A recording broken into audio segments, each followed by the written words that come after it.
ये बात उस युग की है जब देवता और असुर लगातार युद्धों में उलझे रहते थे। तब एक पर्वत था, विराटाचल। ये पर्वत किसी साधारण चट्टान का नहीं, बल्कि स्वयं सृष्टि की नाभि से जुड़ा हुआ माना जाता था। कहते हैं उसके भीतर ऐसा रत्न छिपा था जिसकी चमक से संपूर्ण ब्रह्मांड संतुलित रहता था। उस रत्न का नाम था काल ज्योति मणि। किंवदंती थी कि जिसे ये मणि मिल जाए वो समय और नियति दोनों पर अधिकार पाले। इसलिए देवता भी उसके स्थान का रहस्य छिपाकर रखते थे। लेकिन एक बार एक घोर तपस्वी असुर विरोचन ने अपने तप से ये जान लिया कि मणि विराटाचल पर्वत की गहराइयों में है। वो उसे प्राप्त करने निकला। पर्वत के द्वार पर 3 परीक्षाएं थीं। पहली परीक्षा थी अग्नि का मार्ग।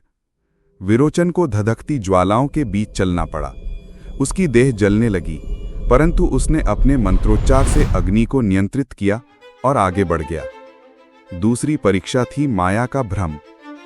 अचानक उसके सामने स्वर्ग की अप्सराएं, भोग विलास और शक्ति के मोहक दृश्य प्रकट हुए, परंतु विरोचन ने अपनी आंखें बंद कर ली और कहा, मुझे केवल काल ज्योति मणि चाहिए। भ्रम मिट गया। तीसरी परीक्षा थी समय का रक्षक। अब उसके सामने एक वृद्ध ऋषि प्रकट हुए, जिनके हाथ में रेत की घड़ी थी। उन्होंने कहा, यदि तू इस मणि को चाहता है तो एक पल में अपने जीवन के सबसे सत्य क्षण का उत्तर दे। विरोचन कुछ क्षण चुप रहा। उसने कहा, सत्य यही है कि मैं अमर होना चाहता हूं। यही मेरा एकमात्र लक्ष्य है। ऋषि मुस्कुराए। घड़ी उलट दी गई।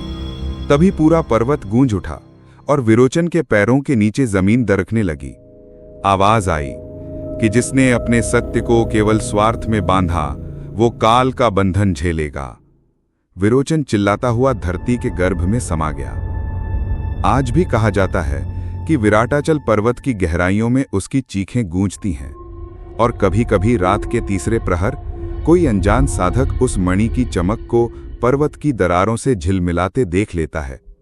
लेकिन जो भी उसे पाने की कोशिश करता है वो कभी लौटकर नहीं आता।